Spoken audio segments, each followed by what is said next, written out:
libéré. Lobela va passer quoi libéré. Lobela biso na makambo courant libéré. Lobela biso makambo résidence libéré. Libéré ma sportif, libéré ma seigneur, libéré ma soldat, libéré ma jeune misale santé libéré. Na prison ba innocent libéré. Lobela tambala bala munjie libéré. Inachevé tilelo libéré. Lobela kata pe ba ofele libéré. Ba mama pepe libéré. Mona bango tilelo libéré. Allez, merci peuple congolais, merci Bipa Nyonso Bozwili Baku, ya kolanda biso masolo ya Grand Équateur, émission Oyo Penza to yaka ko informer bino en temps réel. To pesi bino bambote, Bipa Nyonso bokolanda biso partout dans la République démocratique du Congo, na diaspora to pesi bino mbote, bato bakolanda biso na Ingende, bana mbandaka to pesi bino mbote, bakulaka losako ikinyo. Boyamba losako ba place nyonso bokolanda biso. Espace Grand Équateur kuna na Gemena to pesi bino bambote na Guadeloupe na Yakoma na Businga Akula to pesi bino bambote. Lelo toko solo makambo ebele. Toko solo la makambo ya ancien ministre ya EPST Willy Bakonga. Oyo Timothée Lenoir admisi ba révélation ebele alobi Willy Bakonga akosabize na ba élève ya école na Esivine. Est-ce que ça solo pourquoi Karanatan Oyo Timothée Lenoir aye ko bimisa ba révélation na toko lobela lisusu crise na province ya Équateur entre ba député pe gouverneur de la ville de Mbandaka, monsieur Bobo Boloko. Moi makambo ezebele lelo nazana des invités na plateau toko Kabola Penja, plateau na bango toko Manyola, toko sola pe lisusu makambo ya espace Grand Équateur. Tozana Didier Botefedja, bonjour et bienvenue. Bonjour Ndeko Séraphin, mbote pe na balandi nyoso ya Franco TV. Bazuli baku ya kolanda biso na ngonga oyo. Merci beaucoup. Tolamba pour la première fois René Bompema, le défenseur de la jeunesse. René, bonjour. Bonjour Mopandi Sango. Bonne santé. Santé Kimia Pepe Lemda. Mbala liboso aux invités na émission. Émission yotala la musique, excusez. Ba impression na ezani. Na sepela ka ko za approche na émission pona eza émission moko eza ba vérité. Eza ba vérité na ngona ba logique na ngo ya ngona ba mboka mingi to tiaka matoi na biso pembeni ya kolanda na kati ya émission oyo na ba télévision na ba téléphone na biso pona kolanda émission po le bila makambo ya solo. Merci beaucoup, merci René Bompema. Ingénieur, il faut bouger parce que imagine rekende bien terre. Alors, le lot le bakito solo là makambo ya Willy Bakonga. Voilà nano intervention ya Timothée Lenoir après tozonga boyoka attention ya Timothée Lenoir ezaki nini. Ingénieur, soko ko la biso vidéo après après. Et na ba raison nangai comme je suis du pouvoir, j'ai compris que Bakonga koti ba bureau, il veut être nommé na Judith 3.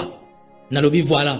Oyesasko combat cage arbitre azate. J'ai fait rebondir les dossiers parce que je sais que ça va contraindre ma chance naïe. Parce que je ne vois pas au sein de l'union sacrée, je ne vois pas.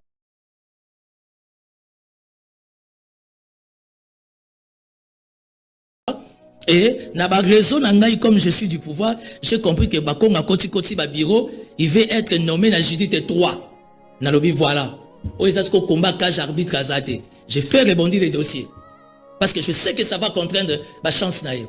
Parce que je ne vois pas au sein de l'union sacrée, je ne vois pas. Et voilà, merci Didier. Koyoka maloba ya mona mboka Timothée Lenoir. Yoko sa analyse wana ndenge. Bon, Ndeko Séraphin, oebiki nalandaki extrait ya première vidéo, il y a Ndeko Timothée Lenoir. Je lui ai vu même pleurer. Azolela, tala mwana nangai situation sana yango, est-ce que nazana mbongo ya ko faire soigner mwana nangai? tout ça c'est Willy Bakonga. Bon, je me suis dit, mais ça c'est sérieux ça. Quand il disait que non, Willy Bakonga est en train d'abuser avec des enfants mineurs de 14 à 15 à 13 ans à l'école naïe, et moi nananga lelo azali victime. Je me suis dit, mais c'est très fort. Mais eloko moko, tant on a lundi, na comprenant qui eloko moko est pas de Timothée Lenoir. J'avais compris que ce monsieur doit avoir un problème. Oh. Parce que oui, que télévision est là le kuta mingi de konanga. Ndenge na landaka garçon na ba télévision, comme il s'est autoproclamé communicateur il y a une sacré. Denga lobaka, je le croyais monsieur sérieux. Mais tant on a lundi mukolo wana na télévision na mais ce garçon n'est pas sérieux. Donc à niveau na Timothée Lenoir, s'il est victime de quelque chose, l'endroit habilité pour lui, ezali koya kolela na télévision. Parce qu'il y a lobby de Azana Makokite, place oyo, il y a qu'on s'attaquer na Willy Bakonga directement, place oyo a interpeller non. Oebike, tango na yoki eloko wana, a lobby eloko wana monde que non, ce garçon n'est pas sérieux. Et na yeba ki makambo ya zoloba, eza makambo alokuta. Je savais que il y a une main noire derrière lui. Il y a une campagne sordide où ils allaient accompagner les propos na yewana. Ok. Heureusement, Yemoko a commis bimisa. Donc le monsieur est passé aux aveux. Quand il disait que moi, il faut traiter pendant 3 mois, moi, on a vu maladie à mon thème. Je me suis dit, bon, comme tout parent, et tout ça, quand même. Mais bizarrement, mais comme on a deuxième extrait, à lobby, à côté, na ba source naïe, a vu ba information que Willy Bakonga à côté et azali favori pour que ba nommé ministre na gouvernement soumis na 3. C'est là où le problème est allé. Donc, on a vite compris que ce monsieur, il est juste manipulé par des politiciens pour que ba salir l'image de Willy Bakonga. Je n'ai pas vraiment j'ai pas de relation avec Willy Bakonga. Okay. En tout cas, tu tikala ko attends il y a 2-3 jours, tu vas 2-3 minutes, tu vas dans la sur la tête. Mais na ebi le la grand frère, le la notable il y a grand Équateur. Et biloko ya ndenge wana, nous on ne peut pas cautionner biloko ya ndenge wana. Donc messieurs azali manipulé. Donc pour yo Timothée Lenoir a manipulé. Non, Timothée Lenoir azali manipulé. Il est manipulé par qui? Voilà. Il est manipulé par qui? Vous pensez que Aza manipulé na Ondeko Séraphin? Il est manipulé par na bandeko ya Willy Bakonga et ça bandeko ya Chouapa. OK. Ah. Oh. Donc bino bangala bo. La leadership na Chouapa. OK. Leadership na Chouapa et ça na bato mususu balingi ba monake, il faut kakaye. Alors soki muninga mususu aye akoya ko handicapé ba intérêt na ye. À niveau il y a province. C'est comme ça qu'il faut tout faire pour que l'image ya Willy Bakonga est à la sali. Et ndeko nanga moni okoki ko sala ndila na yo sans ko toucher moninga. OK. Ko sala ndila na yo sans ko toucher moninga. Et comment ya Willy Bakonga ezali parce que il soutient le chef de l'État.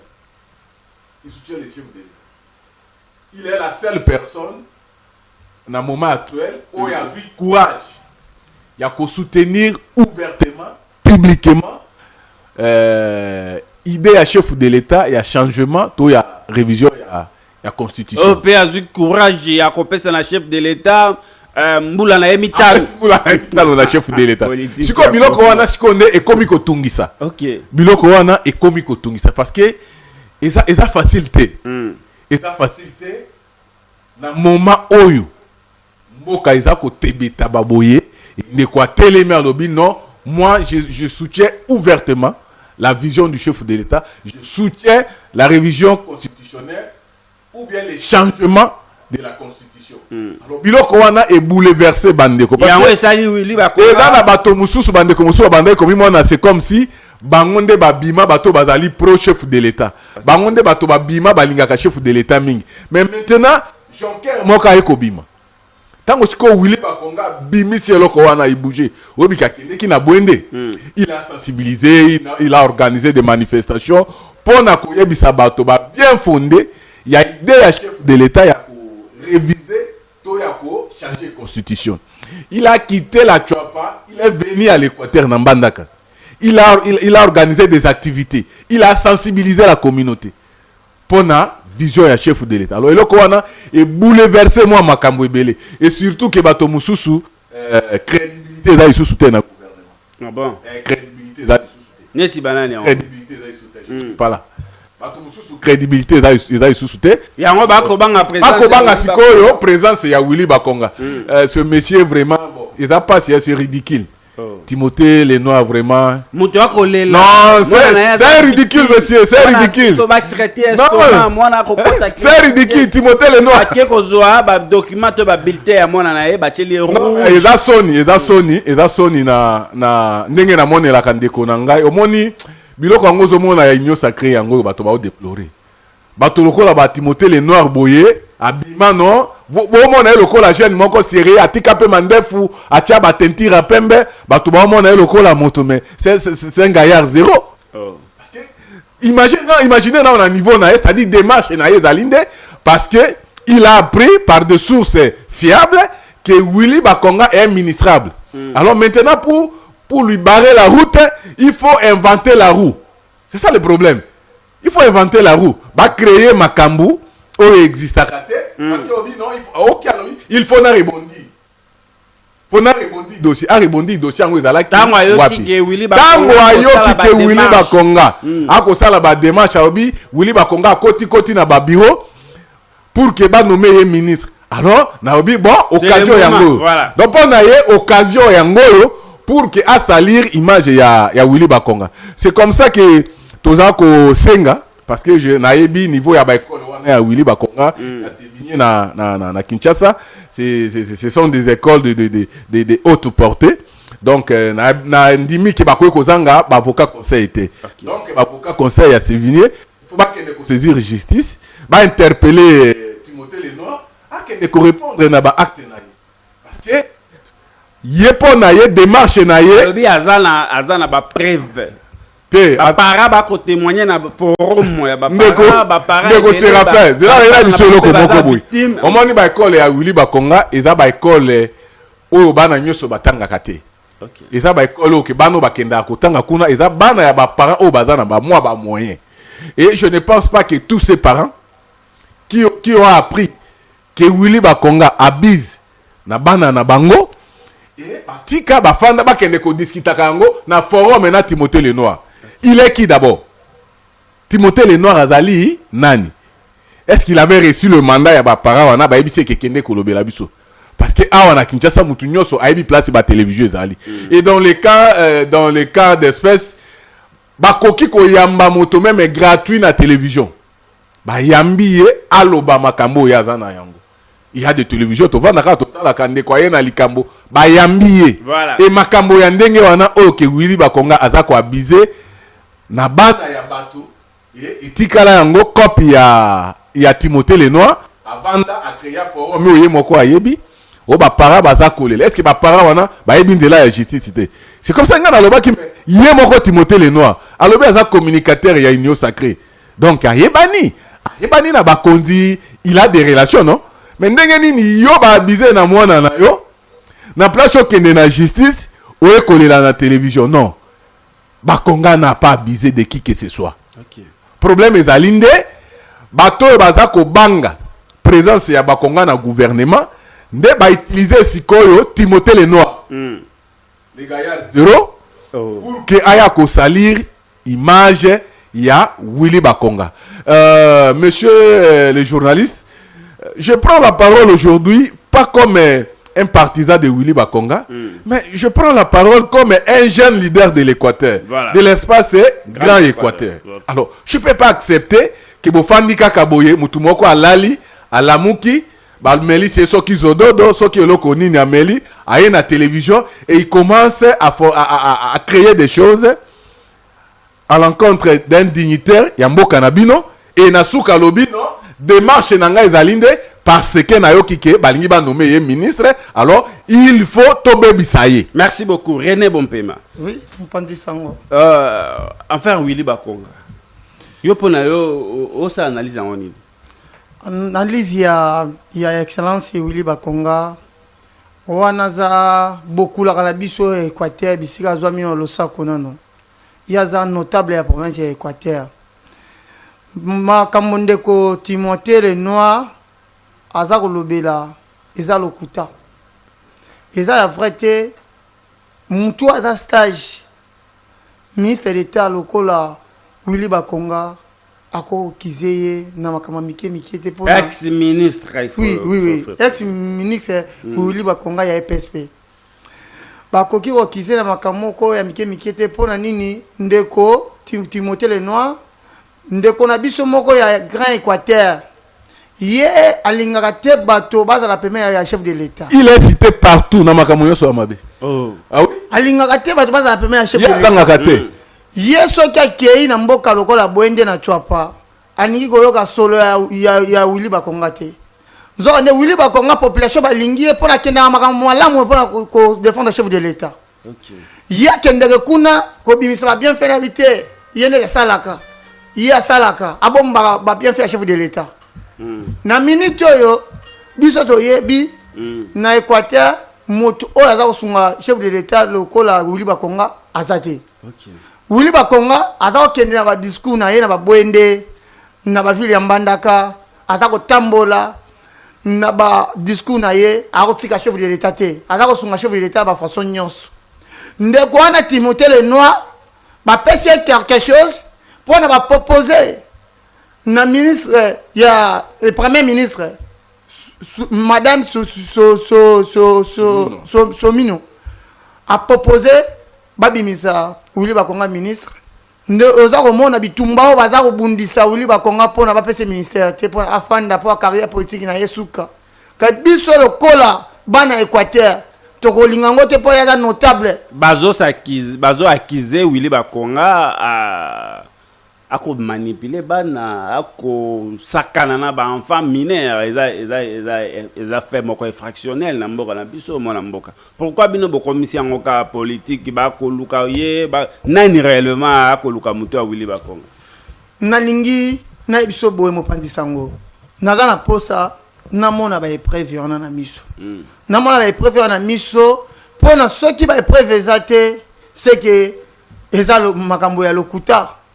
Eza makambo eza na nzela te eza makambo oyo population aza kondima yango te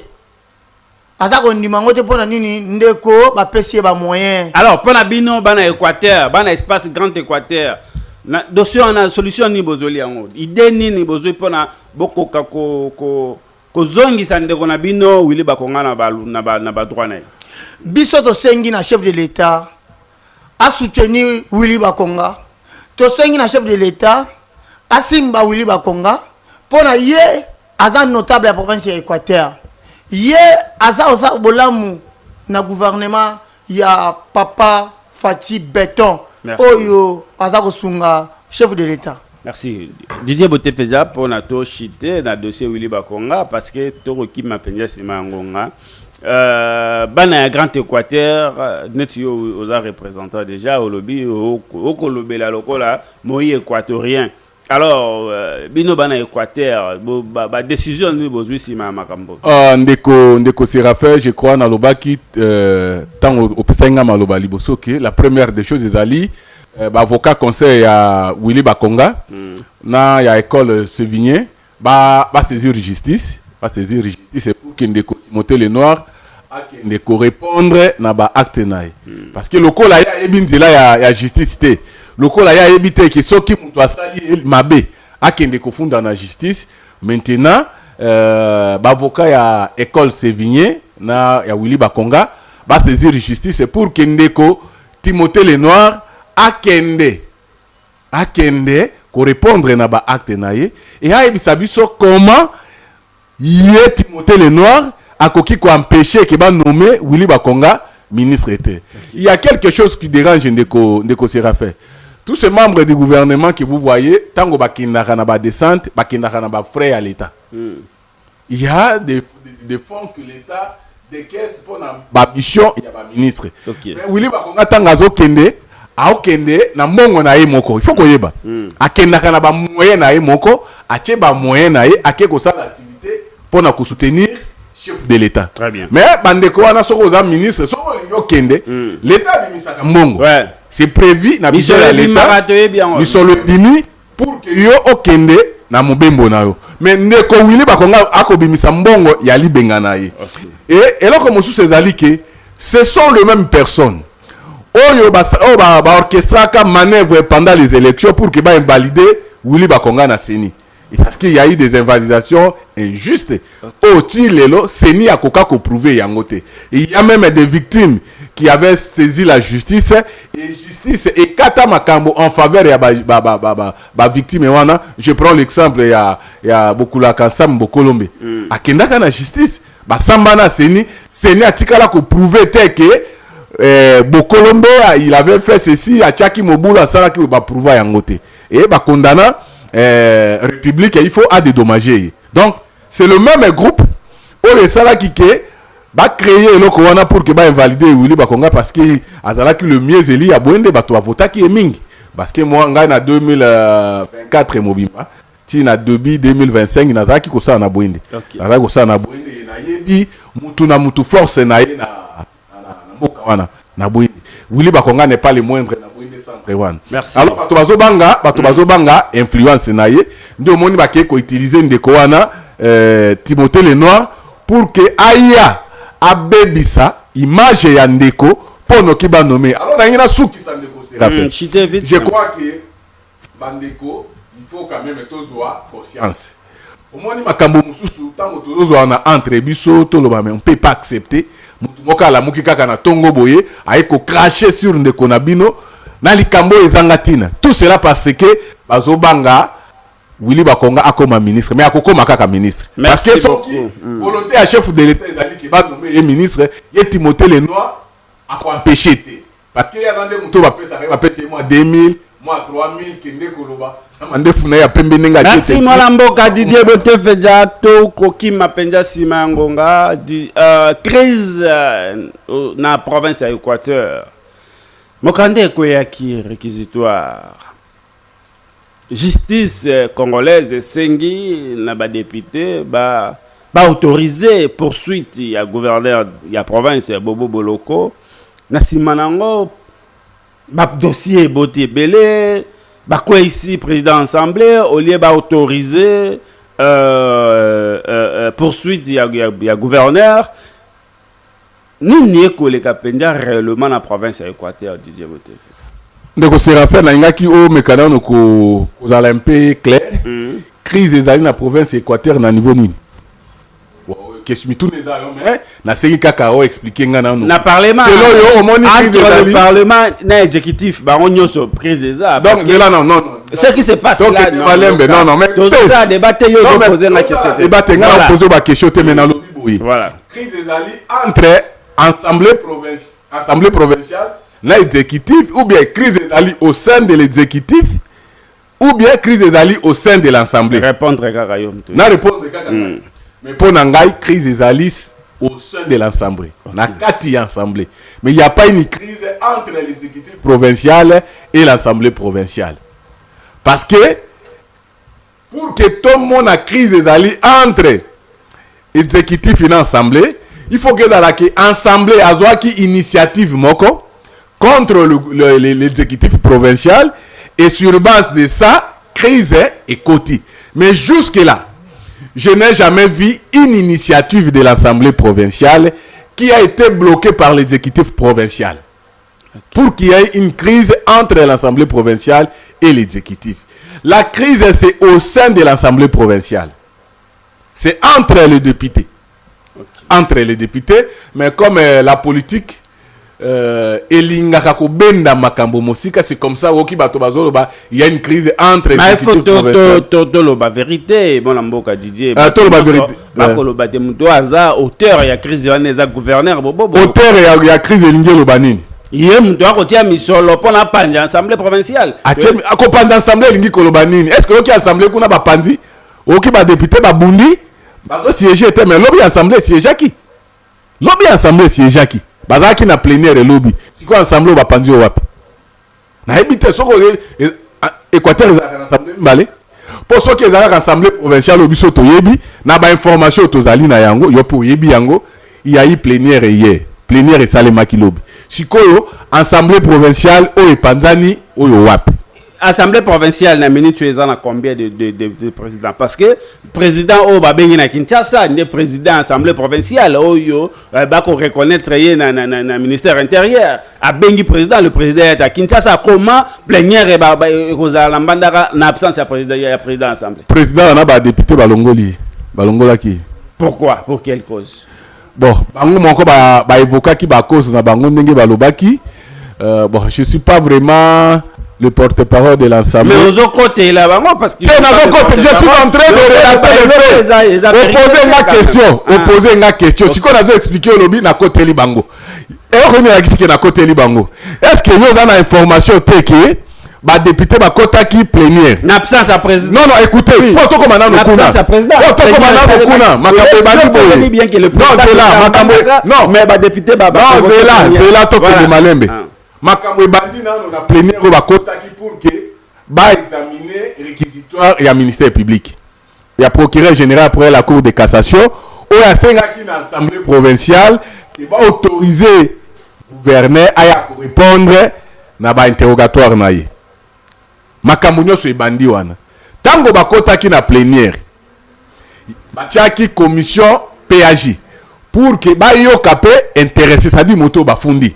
Parce que des us coutumes, ceux qui va fonder membre exécutif, réquisitoire yendenge yaki wana, ensemble et bien ba créer la commission et commission wana et entendre mutuana, après ça peut ba moyen de défense naie pour que permettre bato ya commission ba ça la rapport au ba kende ko déposer na plénière.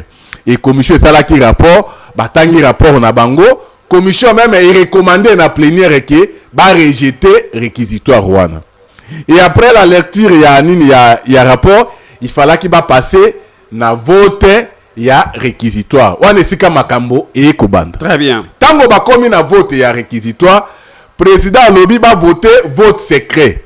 Parce qu'il s'agit des personnes. Parce que dans le règlement intérieur, dans l'article 73, il lobby que s'il s'agit des personnes, le vote, il fait à la vote secret. Et à la vote, il y a mail VT. Nous avons président à Motivaki Yango. Ndeko honorable Clovis Elongama ou a commis président Siko aeko senga motion de procédure. Monsieur le président, to salaka o ezali deuxième fois to étudier réquisitoire. To zali na réquisitoire moko aboy. Procureur général pour la cour d'appel de l'Équateur atindaka réquisitoire pour que tout auto-autorisé ba poursuite contre les rapporteurs. Il y a l'Assemblée provinciale à Équateur, honorable et vigilant.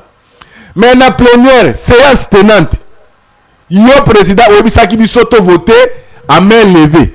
Et tu votes qui réquisitoire Wana à main levée. Tu rejeté réquisitoire Wana, tu boy autorisé Ndeko à Kendeko Samba. Mais l'élo est commis réquisitoire contre le gouverneur. Il faut tout ça dans vote secret. Pourquoi cette politique de 2 poids, 2 mesures? Au moins, c'est comme Makambo Ibandi. Président lobi makambo ekomi mobulu ndeko Luison aye kozwa maloba alobi non il faut to respecter règlement intérieur na biso bandeko babi oui il faut to respecter mais pourquoi to respecter qui na tango ya vigilante parce qu'il s'agissait d'une personne. Je crois que eloko wana ebendelanga même ba problème j'ai eu des menaces parce que j'avais écrit que mais honorable vigilant il y a un réquisitoire à ministère public pour que Bassam Bissaye et comment un problème mais c'était vrai j'étais vraiment heureux mukolo anake honorable Longama alobake réquisitoire ezali bien qu'il va rejeter mais réquisitoire ezalaki ba baninga babi non to o ana to salaki yango na main levée au peto sala kaka na main levée président aye ko suspendre plénière que non na saisir cour constitutionnelle pour l'interprétation de Konanga. Pourquoi saisir la cour constitutionnelle seulement parce que il s'agit du réquisitoire qui demande l'autorisation pour des poursuites judiciaires contre le gouverneur et si quand il s'agissait du réquisitoire pour les poursuites des membres du bureau vote les qui n'a main levée mais le code comme il y a gouverneur il faut respecter le règlement intérieur. Donc il fallait respecter le règlement intérieur. Non, la loi doit avoir un caractère impersonnel. Vous voyez, si vous créez des lois, vous taillez des lois sur mesure, ça va toujours vous rattraper. Nul ne peut se prévaloir de sa propre turpitude. Le président de l'Assemblée provinciale, honorable Kulutu Delsi, yé moko motasa fungola ki brechi wana. Ndenge andimaka ke basala vote ya réquisitoire oyo basengaka poursuite ya honorable vigilant na main levée. Il fallait pratika ya gouverneur ba voter ngo na main levée. Pourquoi on a autorisé na main levée oyo à saisir cour constitutionnelle? Pourquoi oyo ya vigilant alobaka te que to respecter article 73 ya règlement intérieur? Pourquoi respect ya article wana eye kaka pona réquisitoire ya gouverneur? Eza na batuba ko ba komelekenga balobi ndeko Séraphin nini ko bangisa gouverneur Bobo akenda ko se présenter na justice parce que azo manipuler ba députés provinciaux, azo tia misolo pona panza bureau ndenge touti komona lobby plénière salema ki député président assemblée azana Kinshasa na appel ya ministre intérieur. Pourquoi gouverneur bafundi na makambo ya assemblée te bafundi c'est ezali likambo moko ya mutuka? Je le sais, batunyoso ba eza problème mutuka mais batu bazo se poser question balobi ngai yoka question s'il vous plaît balobi pourquoi gouverneur azo banga ko affronter justice eza dossier oyo eza pété non tikala si sa question tikala si sa question Orozwa Maloba non écoute un peu Orozwa Maloba OK le gouverneur bato balobi azo banga justice azo manipuler assemblée provinciale na mission na parce qu'il a l'argent na place ya ko affronter justice akobi ko samba na ba radio nini ko bangisa tata gouverneur? Non ndeko Séraphin, gouverneur a bangité. Gouverneur a bangité. Le gouverneur attendait plutôt la décision ya plénière assemblée ba autoriser à kende ko samba pour qu'il se présenter. Mais aussi longtemps qu'il va autoriser na noye à kende ko samba te, il est couvert par des immunités à kende ko samba ndengenini. Et d'ailleurs dossier wana yo uti mandaka. On a mes conscience oyebi ke mutuka wana gouverneur a botola te. Oyebi ke mutuka wana ti lelo. Il y a une coordination ya environnement coordonnateur azotambola na yango. Même kulutu nanga Detsima ta yebi yango. C'est comme ça que ba député ba mona ba oui mais o eza lokola kosaka na bato. Ndenge nini likambo ezanga tina mutuka wana bon na personne information parce que mutuka wana dossier ne bandi na 2020. Pendant ce temps nazaki encore conseiller à gouverneur. Nazaki conseiller à gouverneur. Mutuka wana mutu akanga mutuka wana ezalaki honorable Lopose. Tango wana ezalaki rapporteur ya assemblée provinciale. Yende mutaya komona mutuka wana na masuwa na libongo ya Congo Fiti. Et abengi gouverneur abi oh gouverneur mutuka ya coordination ya environnement et mati masuwa ekei wap. Yo teki mutuka wana pendant que coordination za na mutuka te gouverneur abi ah na yebi makambo wana te. Le gouverneur va donner des instructions au commissaire provincial de la police. Le général Aosho que son âme repose en paix. Akei ko zwamu tukawana na libongo aye nango na inspection provinciale ya la police et 48 heures après ba zongisi yango na coordination ya environnement. Donc le problème ezali que coordonnateur ya environnement oyo azalaki wana tango balongoli ye asali manœuvre ake ayoka na chef de division ya TP sans qu'on respecte procédure ya des classements ya mutuka. Merci. Azui mutuka wana akende na yango. Alors to kena ndeko Séraphin. Alors sikoyo tango ba député bango moko ba potani kuna ba yokani mukolo wana te. Ba neko baninga na ba député ba lobby président assemblée a outragé plénière parce que plénière ezali souveraine. Ba lobby président a outragé plénière makambo ba fundi entre autres ba lobby akende ki kozwa mbongo na kombo ya assemblée 60,000 makabebele ba fundi ye ba eko sala pétition. Pour na bango balobi pour na respecter procédure il fallait que ba banda na pétition et pétition tango ba viser na pétition ya zalaki susu na makoki ya ko convoquer plénière été parce que azali visé il fallait moto ya landier à convoquer plénière et tango ba convoquer plénière wana ba notifia ki e pétition wana par voie dossier ba kena ba tikeli pétition wana mukolo ya samedi batikeli pour kaya ko répondre lundi na plénière lundi wana pe ayaki na plénière était ndio monaki ba déchoirier ba salipe élection ya président mususu. Alors na makambo ndenge ozomona biso tozali andeko Séraphin eza pasi eloko ozopesa biso kanda eza nini touti koloba makambo ya kulutu wili bakonga wati ouais. Hein? Parce qu'il y a azali notable ya espace grand Équateur tolingi bandeko nyonso mais problème ezali ke ndenge moni Équateur ezali démembré Équateur oyo ya biso eboti ba province nyonso wana ekoma lokola 1 bien 100 mètres. Ok, mutu nyonso un bien 100 mètres. Un bien 100 mètres. C'est-à-dire Équateur eza lokola eza na leader oyo bakoki kobanga te. Okay. Eza na moto bakoki koyoka te. Mutu nyonso bakomisa Équateur lokola terrain ya football. Et na lingi na yebisa yo. Conflit oyo ozomona ngo lelo ezali artificiel. Problème eza wana te. Eza nini. Problème eza na ba dossier kaka soki problème gouverneur a comme un problème. Bokomi ko se victimiser parce que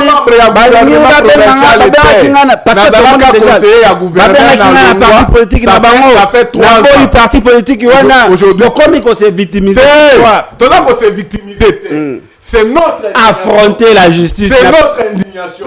Moi qui m'a justice parce que même si le gouverneur affrontait la justice c'est un faux dossier parce que le véhicule est là et comment ko ezali votre indignation na biso ezali ba manipulateur au bazana Kinshasa.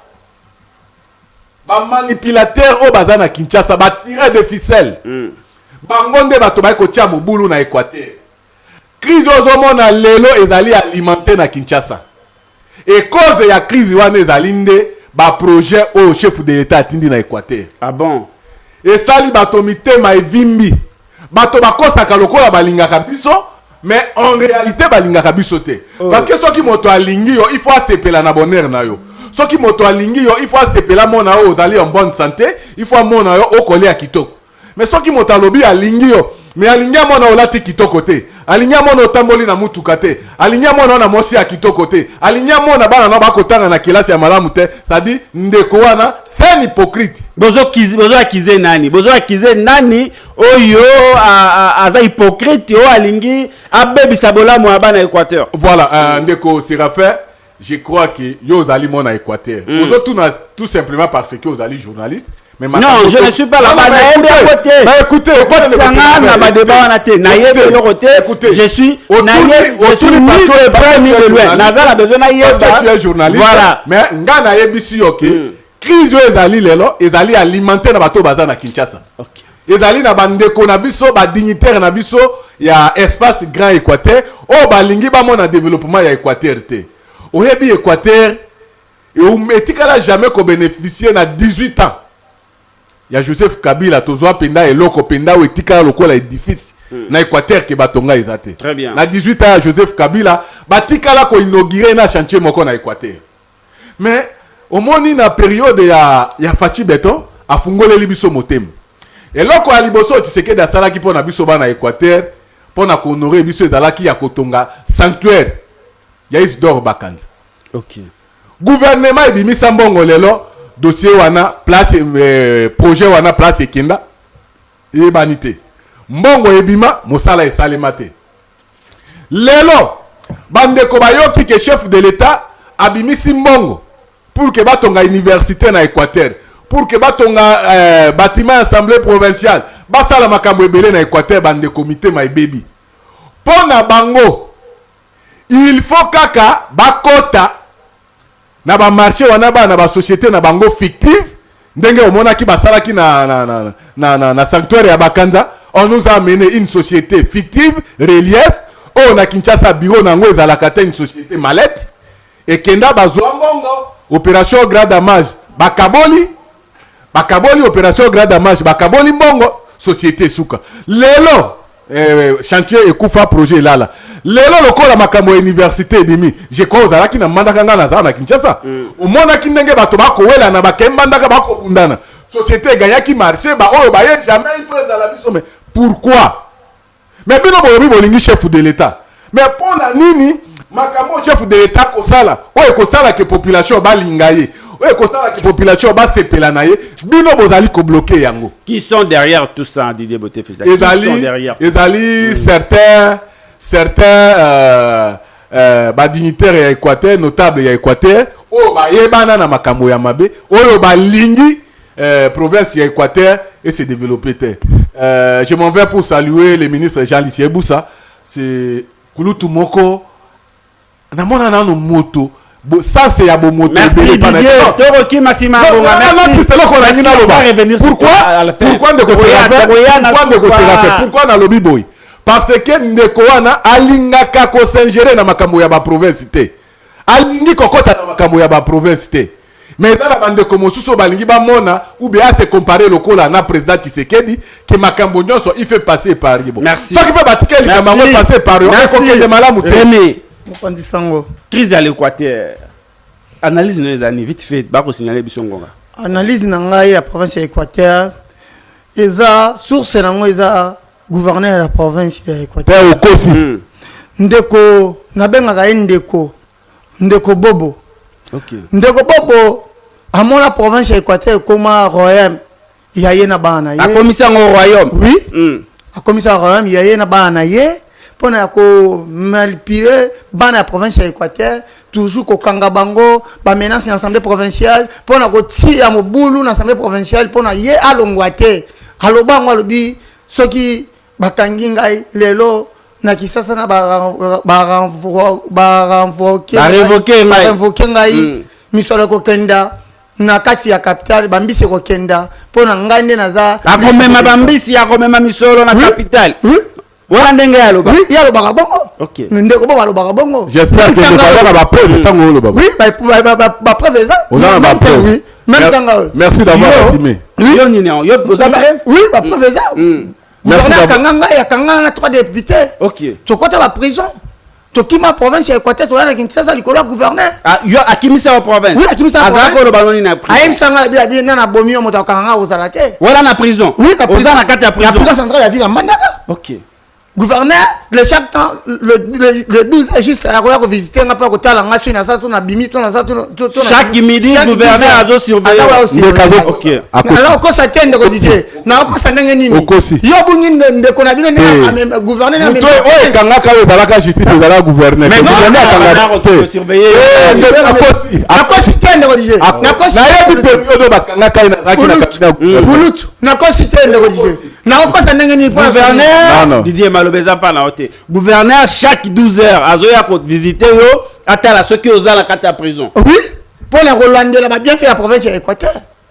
Au couvert la province. Oui, au couvert la province pour la jeunesse. Akangi ngai pour la marche de santé, marche de soutien pour la benga na gouverneur pour la kotoboya la province na biso.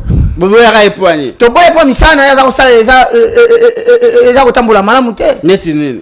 Gouverneur na province adingi ko zo bato lokola ba jouer lokola bana et lokola Eric lokola ba Jérémy lokola ba Clarisse ndenge azako gérer bana ndako gérer pe province bongo nde biso ba jeune leader ya province Équateur to lingi yango te tozako senga na chef de l'état ndenge ayebo azonga te oui azonga te saini kasi yemo to chalo ngi na province Équateur achalo ngi nini ba menace ya santé provinciale uta la cause ya ye Bona bino bolobi gouverneur azonga te biso to sengi président assemblée mata azonga président assemblée mata azonga pona mata nde population elingi ye pe azako ko fanya kimia na province quoi c'est la fête c'est pas bien qui fête mon collègue alongaki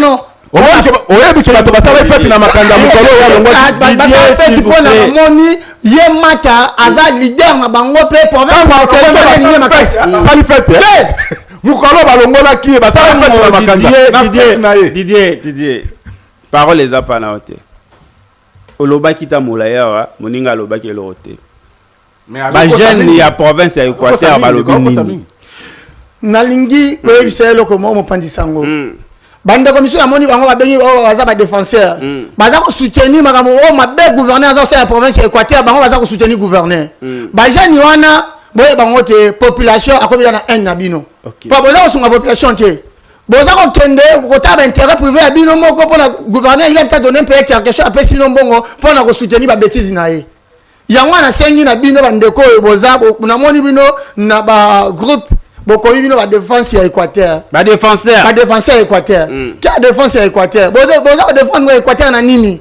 boza sunga population te boza otaba intérêt privé ya bino yango na ngana yebisi bana Équateur to simba na kaka na sima honorable Luzon Mubenga pona yende azama umbu la population. Merci beaucoup Didier Boté Feza, 1 minute mot de la fin. Ndeko Séraphin 1 minute nalandi ndeko nanga ndenga lobi mais nga na ngina ebisa bango boy biso tolobi ke gouverner bo batika la éternel na pouvoir té mais problème na biso ezali boy aussi longtemps que baleki na biso oyo bakoza la manipuler na ba politicien ba pesa ka bango mbongo po baya ko tiaka désordre na Équateur biso to kotikela bango nzela te to kotikela bino nzela te on est d'accord gouverneur bo bazo sala mabe aza oui tondimi mais to yebisi bango boy ezala likamwe uti epa na biso mais lokola bango bazana moi soki to si émission abo ayi nesika ko kende aza na place ka zo kende mais to yeba bitende ko ngai merci aza na place ka zo kende merci aussi longtemps que ba politicien wana ba kotika biso Équateur kimia te aussi longtemps que ba banda ko utiliser bino ba jeune ya Équateur pour na ko déstabiliser province na biso azo utiliser bino parce que ba yebi que chef de l'état a tient son na Équateur ba réaliser ba projet na Équateur alors pour na ko handicaper ba projet wana il faut ba tia trouble on va dire de Séraphin c'est très important OK trouble moni ba tia na Équateur oui que premier ministre alingaka zala lobby na Équateur pour na ko lancer ba activité ba travaux ya ba construction ya université assemblée provinciale ba projet belé na Équateur on moni siko ndenge bloqué et bloqué siko parce que ba kondi ba ye mobulu eza na province moyen kendete maintenant bango baza ko se réjouir alors baleki na biso baza ko comprendre makambo wana te merci mais baza ko bebi sa province ya Équateur merci beaucoup René 1 minute mot de la fin kulutu nayoki kulutu na ngai ya Didier Boté Feza on a za yaya kasi yaya baza kotaba intérêt privé ya bango ngala za na intérêt privé ya bango pa bango intérêt na ngai za province biso tolingi moto abongisa mboka walingi tomba ya mboka moto ya Bercy Mata ye aza kosala mosala oyo esengeli mpe aza kosoutenir chef de l'état 100% aza komemela makambo ndenge esengeli ndenge population yalingi kasi wana Delcy Mata Mata asasani makambo kitoko na province Équateur Mata asali makambo kitoko crise monétaire eza na province te euti crise monétaire euti à partir ya gouverneur okanga mbongo na député provincial mbongo ekoya bo gouverneur adi non ngai nakangi yango mwa bakozwa te mpo na nini président asika auti kofuta bato mbongo lobi te eza mbongo ya gouverneur euti na mbongo maboko ya gouverneur ya poche ya gouverneur apesi afuta bato wana eza baje politique na ye omemela yango badepute omoni ke bino bolobaka ka bimbongolo ya merci pake ensemble ezalaka na